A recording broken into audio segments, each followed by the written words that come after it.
السلام علیکم ورحمۃ اللہ وبرکاتہ۔ فروقیہ آن لائن قرآن اکیڈمی میں خوش آمدید۔ عزیز طالبات، آج کا ہمارا لیکچر نمبر 28 ہے، جس کا موضوع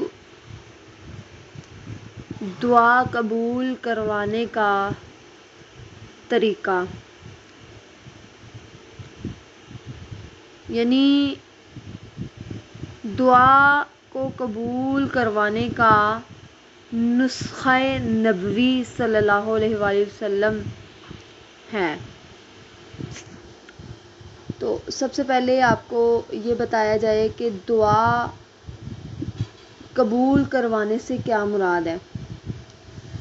دعا قبول کروانے سے مراد یہ ہے کہ انسان اپنے رب کے سامنے عاجزی، ایمان اور اخلاص کے ساتھ اپنی حاجات، مشکلات اور خواہشات پیش کرے اور اللہ تعالیٰ سے یہ یقین رکھے کہ وہ سننے والا اور قبول کرنے والا ہے۔ ٹھیک ہے، دعا قبول کروانے کا مطلب ہے کہ ایسی کیفیت اور حالت میں دعا مانگنا کہ دل، زبان، یقین، عاجزی اور نیت اخلاص سے بھری ہو اور وہ دعا اللہ کے ہاں اتنی محبوب اور پسندیدہ انداز میں پہنچے۔ اب دعا قرآنی نبوی طریقے میں بتاؤں جن سے دعا جلدی قبول ہوتی ہے۔ سب سے پہلے اللہ تعالیٰ پر کامل یقین رکھنا، اخلاص اور عاجزی کے ساتھ دعا مانگنا، اچھے وقت میں دعا مانگنا، اللہ کے محبوب کے الفاظ یعنی ابتدا میں حمد و ثنا اور نبی صلی اللہ علیہ وآلہ وسلم پر درود شریف پڑھنا۔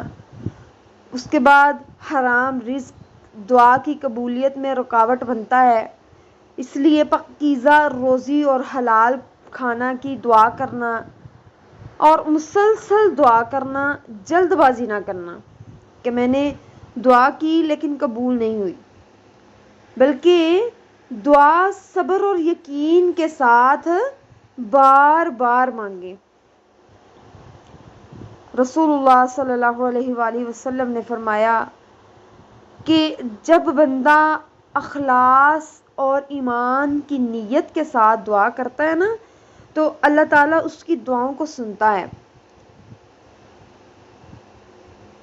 حدیث میں دعا آتی ہے، اللہم اغفر لی وللمؤمنین والمؤمنات والمسلمین والمسلمات۔ اے اللہ، میری اور تمام مومن مردوں اور مومن عورتوں کی اور تمام مسلمان مردوں اور مسلمان عورتوں کی مغفرت فرما۔ حدیث میں آتا ہے کہ جو شخص دن میں 27 یا 25 مرتبہ تمام مومن مردوں اور مومن عورتوں کے لیے مغفرت کی دعا مانگے گا نا، وہ اللہ تعالیٰ کے نزدیک ان مستجاب الدعوات یعنی جن کی دعائیں اللہ کے ہاں مقبول ہوتی ہیں لوگوں میں شامل ہو جائے گا، جن کی دعاؤں سے زمین والوں کو رزق دیا جاتا ہے۔ اللہ تبارک و تعالیٰ سے دعا ہے، اللہ تعالیٰ مجھے اور آپ کو ایمان کی بہترین حالت میں رکھے اور اللہ تبارک و تعالیٰ مجھے اور آپ کو ایمان کی بہترین سمجھ عطا فرمائے اور اللہ تعالیٰ ہمیں دعاؤں کو ایسا مانگنے کا عادی بنا دے کہ ہماری دعائیں رنگ لے آئیں۔ اللہ تبارک و تعالیٰ ہم سب کا حامی و ناصر ہو۔ السلام علیکم ورحمۃ اللہ وبرکاتہ۔